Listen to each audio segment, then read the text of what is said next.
First question, ఆరవ ధర్మ Guardian విన్యాసాలు ఎక్కడ నిర్వహించబడినవి?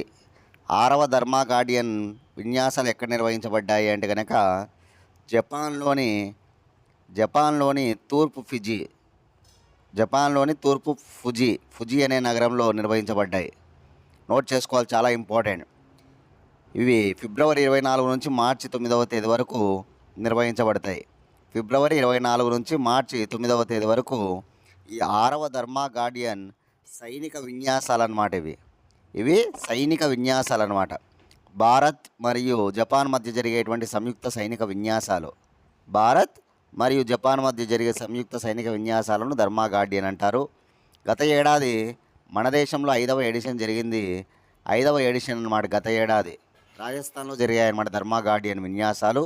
ఈ ఏడాది జపాన్లో నిర్వహిస్తున్నారు. గుర్తుంచుకోవాలి ఈ విషయాన్ని. మన దేశం ఇతర దేశాలతో సంయుక్త సైనిక విన్యాసాలు జరుపుతాయి. రాసుకోవాలి కొన్ని, నేను చెప్పేటివన్నీ కూడా. అమెరికాతో వజ్ర ప్రహార్, అమెరికాతో యుద్ధ్ అభ్యాస్, బ్రిటన్తో అజయ వారియర్, ఫ్రాన్స్తో శక్తి, ఫ్రాన్స్తో ఫ్రింజెక్స్, రష్యాతో ఇందిరా, చైనాతో హ్యాండ్ ఇన్ హ్యాండ్, శ్రీలంకతో మిత్రశక్తి, మలేషియాతో హరిమౌ శక్తి, ఇండోనేషియాతో గరుడ శక్తి, థాయిలాండ్తో మైత్రి, అదేవిధంగా మంగోలియాతో మంగోలియాతో ఎలిఫెంట్, మాల్దీవులతో ఎకువెరన్, యునైటెడ్ అరబ్ ఎమిరేట్స్తో ఈగల్, అదేవిధంగా కిర్గిస్తాన్తో కాంజర్,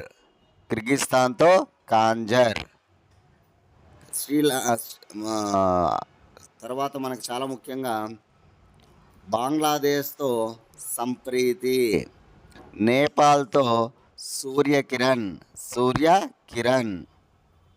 మాల్దీవులతో ఎకువరన్. ఇవి చాలా గొప్ప విన్యాసాలు అన్నమాట. మనం ఇతర దేశాలతో చేస్తాము సంయుక్త సైనిక విన్యాసాలు. ఇప్పుడు నా నుంచి మీకు ఒక క్వశ్చన్ ఏమిటంటే కనుక, మన భారతదేశంలో ఇటీవల రాజస్థాన్లోని మహజన్ సెంటర్లో మనం సైక్లోన్ విన్యాసాలు నిర్వహిస్తున్నాం. ఇదే ఫిబ్రవరి నెలలో సైక్లోన్ విన్యాసాలు జరిగాయి అన్నమాట. ఈ సైక్లోన్ విన్యాసాలు మనం ఏ దేశంతో కలిసి సంయుక్తంగా నిర్వహించాం? కామెంట్ బాక్స్లో మీ సమాధానాన్ని తెలియజేయండి. నేను సైక్లోన్ విన్యాసాల గురించి చెప్పాను నీట్గా. కాబట్టి సైక్లోన్ విన్యాసాలు మనం ఏ దేశంతో చేస్తాం? కామెంట్ బాక్స్లో మీ సమాధానాన్ని తెలియజేయండి.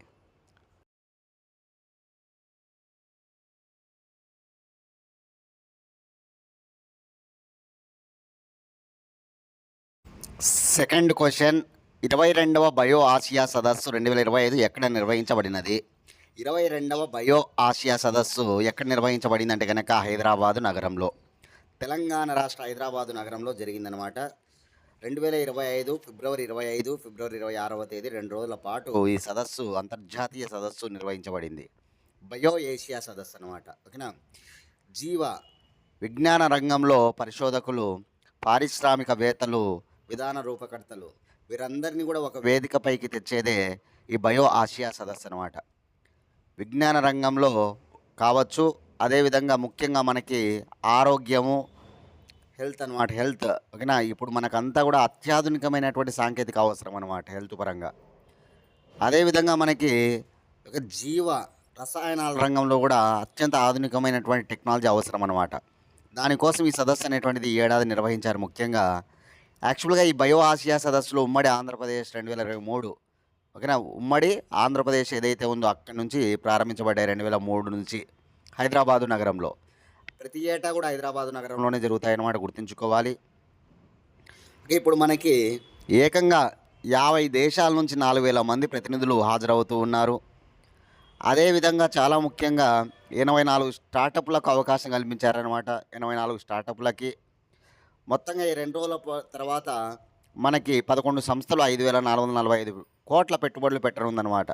ఈ 2 రోజుల సదస్సు తర్వాత చర్చల్లో భాగంగా ఓకేనా 11 సంస్థల నుంచి 5,445 కోట్ల రూపాయల పెట్టుబడులు కూడా రానున్నాయన్నమాట. ఓకేనా చాలా ఇంపార్టెంట్ గుర్తుపెట్టుకోవాలి.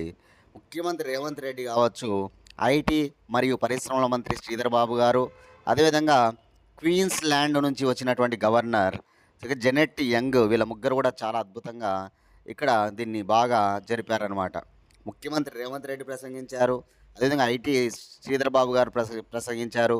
క్వీన్స్‌ల్యాండ్ గవర్నర్ అయినటువంటి జెనెట్ యంగ్ కూడా ప్రసంగించడం జరిగిందనమాట. కానీ వీళ్ళ ముగ్గురు కూడా చాలా ముఖ్యంగా దీన్ని బాగా అక్కడ ముందుకు తీసుకువెళ్ళారనమాట. 22వ బయో ఆసియా సదస్సు నెంబర్ గుర్తుపెట్టుకోవాలి 22 అని. ఇక థీమ్ ఏమిటి అంటే గనక దీనికి యొక్క థీమ్ వచ్చేసి మనకి ఓకేనా మార్పు సాధిద్దాం, ఆరోగ్య సంరక్షణలో హద్దులు చెరిపేద్దాం. మార్పు సాధిద్దాం, ఆరోగ్య సంరక్షణలో హద్దులు చెరిపేద్దాం అనేది థీమ్ అనమాట. Theme important. బయో ఆసియా సదస్సు 2025 థీమ్ ఏంటి? మార్పులు సాధిద్దాం, ఆరోగ్య సంరక్షణలో హద్దులు చెరిపేద్దాం అనేది థీమ్ అనమాట. గుర్తుంచుకోవాలి. ఏ దేశం వాళ్ళు వచ్చి గవర్నర్గా ఇక్కడ మనకు ముఖ్యంగా ఇక్కడ ప్రసంగించారంటే కనుక క్వీన్స్‌ల్యాండ్ గవర్నర్ జెనెట్ యంగ్, అదేవిధంగా ముఖ్యమంత్రి రేవంత్ రెడ్డి, ఐటీ మంత్రి శ్రీధర్ బాబు గారు హాజరు కావడం జరిగింది. ఏకంగా 50 దేశాల నుంచి 4,000 మంది ప్రతినిధులు హాజరయ్యారు. 84 స్టార్టప్లు వచ్చాయి. 11 సంస్థలు ఓకేనా మనకి 5,445 కోట్ల రూపాయల పెట్టుబడులు పెట్టనున్నాయి తెలంగాణ రాష్ట్రంలో. ఇది 22వ బయో ఆసియా సదస్సు. ఇవన్నీ గుర్తుంచుకోవాలి, చాలా చాలా ఇంపార్టెంట్ అనమాట.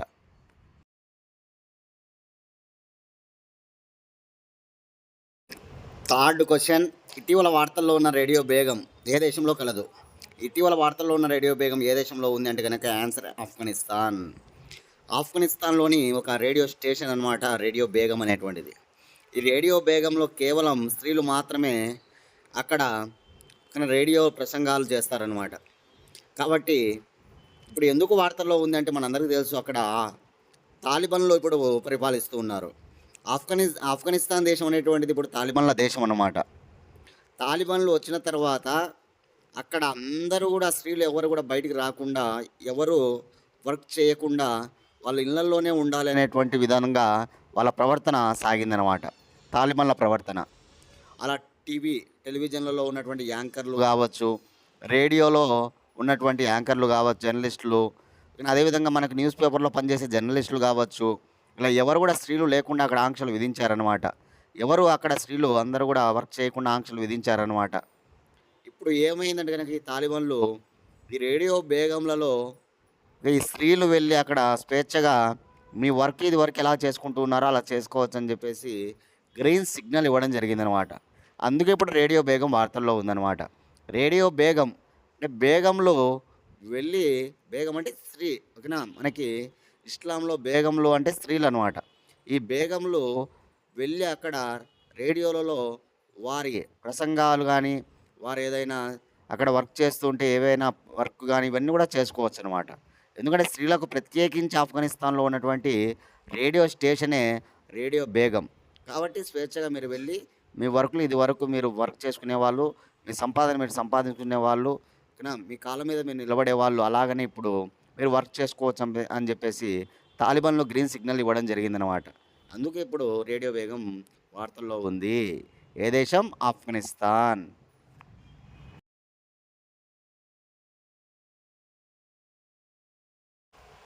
క్వశ్చన్ నెంబర్ 4, 61 దేశాల రాయబారులు భారతదేశంలోని ఏ నేషనల్ పార్కులో సందర్శించారు? ఇప్పుడు 61 దేశాల రాయబారులు, 61 కంట్రీస్ అంబాసిడర్స్ అనమాట, ఏ నేషనల్ పార్కులో వీళ్ళందరూ కూడా సందర్శించారంటే కనుక answer Kaziranga national park. Kaziranga national park అంటే మనందరికీ తెలుసు అస్సాం రాష్ట్రంలో ఉన్నటువంటి పార్కు కజిరంగా నేషనల్ పార్కు. ఓకేనా, ఈ కజిరంగా నేషనల్ పార్క్లో ఏకంగా 61 దేశాల రాయబారులు అక్కడ వాళ్ళందరూ కూడా పర్యటించారనమాట. కానీ దీనికి నేతృత్వం ఎవరు వహించారంటే కనుక కేంద్ర విదేశాంగ మంత్రి జైశంకర్ నేతృత్వంలో వీళ్ళందరూ కూడా అక్కడ కజిరంగా నేషనల్ పార్కులో ఒక ఏనుగులను ఎక్కి అక్కడ మొత్తం అంతా కూడా కజిరంగా నేషనల్ పార్కులో సవారీ చేయడం జరిగింది. తర్వాత ఒక జీప్ ఎక్కి వాళ్ళు సవారీ చేయడం జరిగింది. ఎవరి నేతృత్వంలో అంటే కనుక కేంద్ర విదేశాంగ మంత్రి జైశంకర్ నేతృత్వంలో ఈ 61 మంది అక్కడ సందర్శించారన్నమాట కజిరంగా నేషనల్ పార్కులో. వాళ్ళు ఏమంటున్నారంటే కనుక ఓకేనా, చాలా గొప్ప అనుభూతి మాకు ఇది. ఓకేనా, ఎంతో మేము ఓకేనా గొప్ప అనుభూతిని పొందామని చెప్పేసి వాళ్ళు చెప్పడం జరిగిందనమాట. ఈ నేషనల్ పార్క్‌ను వాళ్ళు సందర్శించడం అనేటువంటిది. ఈ కజిరంగా నేషనల్ పార్క్ అనేటువంటిది ఎప్పుడు నేషనల్ పార్క్ అయిందంటే 1974 నుంచి ఇది యునెస్కో హెరిటేజ్ సైట్‌లలో కూడా చేరింది. UNESCO heritage site. కానీ యునెస్కో వారసత్వ సంపదలో కూడా చేరిందనమాట.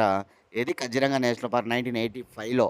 1974లో నేషనల్ పార్క్ అయిందనమాట. ఇది జాతీయ పార్కుగా ప్రకటించబడిందనమాట. 1985లో ఏకంగా యునెస్కో హెరిటేజ్ సైట్‌లలోనే ఇది చేరిందనమాట. కాబట్టి గుర్తుంచుకోవాలి. అస్సాంలో కజిరంగా నేషనల్ పార్క్ అంటే మనందరికీ తెలుసు. ఇక్కడ చాలా ఫేమస్‌గా ఏముంటాయంటే గనక రైనోసిరాసులుంటాయి. ఒంటి కొమ్ము మృగాలు అంటాం గదా! రైనోసిరాసు, ఒంటి కొమ్ము మృగాలు, వాటినే ఖడ్గ మృగాలు అంటాం. అవి ఇక్కడ ఉంటాయన్నమాట. ఖడ్గ మృగాలు. Question number 5. USA federal bureau of investigation డైరెక్టర్‌గా నియమితులైన భారతీయులెవరు? చూడండి, అమెరికాలో FBI federal bureau of investigation డైరెక్టర్‌గా మన భారత సంతతికి చెందినటువంటి వ్యక్తి నియమించబడ్డాడు. అతను ఎవరు అంటే గనక క్యాష్ పటేల్. ఫస్ట్ ఆప్షన్‌లో ఉంది చూడండి, క్యాష్ పటేల్. అతనే ఇప్పుడు అమెరికాలో ఏకంగా ఎఫ్‌బిఐ డైరెక్టర్‌గా నియమించబడ్డాడనమాట. మన దేశంలో అయితే సిబిఐ ఉంటుంది కదా! మన దేశంలో CBI central bureau of investigation ఉందన్నమాట. అట్లా అమెరికాలో ఎఫ్‌బిఐ ఉంటుంది. ఫెడరల్ బ్యూరో ఆఫ్ ఇన్వెస్టిగేషన్ ఉంటుందన్నమాట. దీనికి ఏకంగా మన భారతీయుడు నియమించబడ్డాడు. భారత సంతతికి చెందినటువంటి వ్యక్తి క్యాష్ పటేల్ నియమించబడ్డాడు. కాబట్టి చాలా ఇంపార్టెంట్, గుర్తుపెట్టుకోవాలి. మన భారత సంతతికి చెందిన వాళ్ళు అమెరికాలో గొప్ప గొప్ప పదవులలో నియమించబడితే వారిని అడుగుతున్నారు. కాబట్టి మనం గుర్తుంచుకోవాలి, క్యాష్ పటేల్ ఈరోజు వార్తల్లో ఉన్నాడు. అమెరికాలో ఎఫ్‌బిఐ డైరెక్టర్గా మన భారతీయుడు. ఓకేనా. అమెరికాలో ఇటీవల మనందరికీ తెలుసు, అధ్యక్షుడిగా అయిన తర్వాత ఎన్నో నియామకాలు. అధ్యక్షుడిగా ఆయన 20వ తేదీ ప్రమాణ స్వీకారం చేశాడు, జనవరి 20. తర్వాత ఉపాధ్యక్షుడిగా జేడీ వాన్స్ కూడా వచ్చేసాడు. అమెరికా వైస్ ప్రెసిడెంట్ ఇప్పుడు ఎవరంటే జేడీ వాన్స్ అనమాట. J D Vance. ఓకేనా. కాబట్టి అమెరికా వైస్ ప్రెసిడెంట్ కూడా అడుగుతారు. నా నుంచి మీకు ఒక క్వశ్చన్ ఏంటంటే కనుక, మన భారతదేశంలో సిబిఐ ఉంది కదా, సిబిఐ డైరెక్టర్ ఎవరున్నారు? సిబిఐ డైరెక్టర్గా ఎవరున్నారు? కామెంట్ బాక్స్లో మీ సమాధానాన్ని తెలియజేయండి, చూద్దాం. Question number 6. Advantage Assam 2 investment and infrastructure summit 2025ను ప్రారంభించిన వారెవరు? చాలా ఇంపార్టెంట్ సమ్మిట్ అనమాట. ఎందుకంటే అస్సాం రాష్ట్రానికి అతి ముఖ్యమైనటువంటి సమ్మిట్ ఇది. అడ్వాంటేజ్ 2 ఇన్వెస్ట్మెంట్ అంటే పెట్టుబడులు, ఇన్వెస్ట్మెంట్ అండ్ ఇన్ఫ్రాస్ట్రక్చర్ అంటే మౌలిక సదుపాయాలు. అంటే అస్సాం రాష్ట్ర అభివృద్ధి కోసం పెట్టుబడులు పెట్టడంలో, వారిని ఆకర్షించడంలో భాగంగా జరుగుతున్నటువంటి సదస్సు అనమాట. ఎవరైతే పారిశ్రామికవేత్తలు, వ్యాపారవేత్తలు ఉంటారో వారిని ఆకర్షించేందుకు జరుగుతున్నటువంటి గొప్ప సమ్మిట్ ఇది అస్సాం రాష్ట్రానికి సంబంధించి. దానిని ఎవరు ప్రారంభించారంటే ప్రధానమంత్రి నరేంద్ర మోడీ ప్రారంభించడం జరిగింది. అస్సాం అనేటువంటిది భారతదేశ వికసిత్ భారత్లో అభివృద్ధిలో భాగంగా చాలా కీలకమైన పాత్ర పోషిస్తూ ఉంది అని ఆయన కొనియాడడం జరిగింది. అస్సాం రాష్ట్రాన్ని వికసిత్ భారత్ ఏదైతే ఉందో దాన్ని తీసుకురావడంలో అస్సాం పాత్ర కూడా చాలా గొప్పదని చెప్పాడనమాట ఆయన. నరేంద్ర మోడీకి అస్సాం రాష్ట్ర ముఖ్యమంత్రి హేమంత్ బిశ్వ శర్మ. అస్సాం రాష్ట్ర ముఖ్యమంత్రి హేమంత్ బిశ్వ శర్మ అని అందరికీ తెలుసు, బీజేపీ పార్టీకి చెందినవారు అనమాట. ఆయన నరేంద్ర మోడీకి సెమీ కండక్టర్లతో తయారు చేసినటువంటి ఖడ్గమృగాన్ని మరియు కామాఖ్య దేవి ఆలయ ప్రతిమను బహుమానంగా ఇవ్వడం జరిగిందనమాట. సెమీ కండక్టర్ చిప్స్ ఉంటాయి కదా, ఆ చిప్పులతో తయారు చేసిన ఖడ్గమృగాన్ని ఎందుకు ఇచ్చాడంటే, అస్సాం రాష్ట్రం అంటేనే ఖడ్గమృగం. కజిరంగా నేషనల్ పార్క్లో ఖడ్గమృగాలు ఉంటాయి అస్సాంలో. కాబట్టి ఆ ఖడ్గమృగాన్ని, మరియు అదే కామాఖ్య టెంపుల్, చాలా గొప్ప టెంపుల్ అనమాట. కామాఖ్య టెంపుల్ అస్సాం రాష్ట్రంలో. ఆ టెంపుల్ ప్రతిమను ఇవ్వడం జరిగిందనమాట ప్రధానమంత్రి నరేంద్ర మోడీకి బహుమానంగా. కాబట్టి నరేంద్ర మోడీ 2014 నుంచి కూడా అస్సాం రాష్ట్రాభివృద్ధిలో చాలా కీలక పాత్ర పోషిస్తూ ఉంది. ఓకేనా. కాబట్టి ఈరోజు జరుగుతున్నటువంటి సదస్సులో భాగంగా చాలా పెట్టుబడులు అస్సాం రాష్ట్రానికి వస్తాయి. అస్సాం మరింత పురోగతి చెందుతుందని చెప్పేసి ఆయన చెప్పడం జరిగిందనమాట. అంతేకాదు, ఇక్కడ అస్సాం రాష్ట్రంలో ఒక సెమీ కండక్టర్ ప్లాంట్ ఏర్పాటు కాబోతూ ఉంది. టాటా గ్రూప్తో ఒప్పందాలు జరిగాయన్నమాట. సెమీ కండక్టర్ ప్లాంట్, దేశంలో సెమీ కండక్టర్ ప్లాంట్స్ రానున్నాయన్నమాట అనేక ప్రాంతాల్లో. ఇంకా పూర్తి స్థాయిలో ఎక్కడ కూడా సెమీ కండక్టర్ ప్లాంట్ స్టార్ట్ చేసి అక్కడ చిప్పులు తయారీ జరగలేదు. కాబట్టి దేశవ్యాప్తంగా సెమీ కండక్టర్ ప్లాంట్ల ఏర్పాట్లకైతే మార్గం సుగమం అవుతూ ఉందన్నమాట. ఇక రానున్న రోజుల్లో ఇతర దేశాల నుంచి మనం చిప్పులు కొనుక్కోకుండా మనమే స్వయంగా ఇతర దేశాలకు ఓకేనా ఎక్స్పోర్ట్ చేసే స్థాయికి వెళ్తామన్నమాట. కాబట్టి మంచి ఆదాయం అనమాట. ఓకేనా ఇక్కడ చిప్పులు సెమీ కండక్టర్స్ ఓకేనా తయారు కావడం అనేటువంటిది.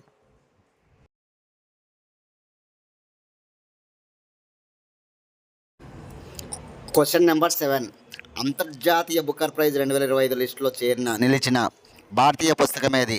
భారతీయ పుస్తకం హాట్ ల్యాంప్ అనమాట. హాట్ ల్యాంప్ చాలా ఇంపార్టెంట్, గుర్తుపెట్టుకోవాలి. బుకర్ ప్రైజ్ దీనికి రాలేదు అవార్డు, లిస్టులో నిలిచిందనమాట. ఆ పుస్తకం పేరు ఏదంటే హాట్ ల్యాంప్ అనమాట.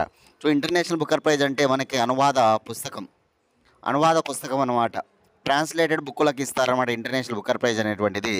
పోయిన ఏడాది మనం చూస్తే కనుక జెన్నీ ఎర్పెన్ బెక్ ఓకేనా కైరోస్ అనే రచనకు ఎర్పెన్ బెక్ పొందారు అని చెప్పి మనం చదువుకున్నాం. దాన్ని అనువదించిన వాళ్ళు హాఫ్ మెన్ అని చదువుకున్నాం. అనువదించిన వారు హాఫ్ మెన్ ఓకేనా. ఎవరికి అవార్డు దక్కిందంటే ఎర్పెన్ బెక్కు ఓకేనా. ఏ అవార్డు? ఇంటర్నేషనల్ బుకర్ ప్రైజ్ గత ఏడాది కైరోస్ అనే రచనకు అని చదువుకున్నాం. అలా ఈ ఏడాది మనకి ఇంకా ఈ అవార్డు మే 20వ తేదీన ఫిక్స్ అవుతుందన్నమాట ఎవరికనేది ఇంటర్నేషనల్ బుకర్ ప్రైజు. కానీ ఇప్పుడు ప్రస్తుతం ఓకేనా లాంగ్ లిస్ట్లో చేరిందనమాట. 13 పుస్తకాలను ఎంపిక చేశారు.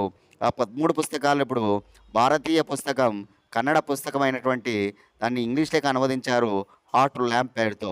అది ఇప్పుడు మనకి హాట్ ల్యాంప్ పుస్తకం పేరు గుర్తుపెట్టుకోవాలి. 13 పుస్తకాల్లో ఇప్పుడు ఆ లిస్టులో ఉందన్నమాట. మళ్ళీ తుది ఎంపికలో 6 పుస్తకాలను ఎంపిక చేస్తారు. మళ్ళీ లాస్ట్ ఫైనల్గా ఏ పుస్తకం ఏ నవల అనేది మనకు చెప్పడం జరుగుతుందన్నమాట. మే 20వ తారీఖున అది మనకు తెలుస్తుంది. ఇప్పుడు ఈ పుస్తకం పేరు మీరు గుర్తుపెట్టుకోవాలి, హాట్ ల్యాంప్ అనమాట. ఎవరు దీన్ని రాశారంటే దీప రాయడం జరిగిందనమాట. యాక్చువల్గా కన్నడ రచయిత భాను ముస్తాక్ రాశాడు ఈ పుస్తకాన్ని. హాట్ ల్యాంప్ అనే పుస్తకాన్ని రాసింది కన్నడ రచయిత భాను ముస్తాక్ అనమాట. దీన్ని అనువదించినది ఎవరంటే కనుక దీప, రాసినది భాను ముస్తాక్. పుస్తకం హాట్ ల్యాంప్ ఏ భాషలో రాయబడింది? కన్నడంలో. ఏ భాషలోకి అనువదిస్తారు? ఈ మనకి అవార్డు రావాలంటే ఖచ్చితంగా ఇంగ్లీష్లోకి అనువదించబడాలి. ఇంగ్లీష్లోకి అనువదించబడింది అనమాట. Question number 8. కాలుష్య దేశాల జాబితా 2025 ప్రకారం భారతదేశ స్థానం ఎంత? కొన్ని కాలుష్య దేశాల జాబితా, పొల్యూషన్ కంట్రీస్ అనమాట. భారతదేశం ఏ స్థానంలో ఉందంటే కనుక 3వ స్థానం. ఎయిర్ క్వాలిటీ ఇండెక్స్ అంటారు, ఎయిర్ క్వాలిటీ ఇండెక్స్ అనమాట. దానికి సంబంధించి కాలుష్య దేశాల జాబితాలో మన భారతదేశం కాలుష్య దేశంగా 3వ దేశంగా ఉందన్నమాట. ఫస్ట్ బంగ్లాదేశ్లో 140 పాయింట్లు, 140 పాయింట్స్ అనమాట.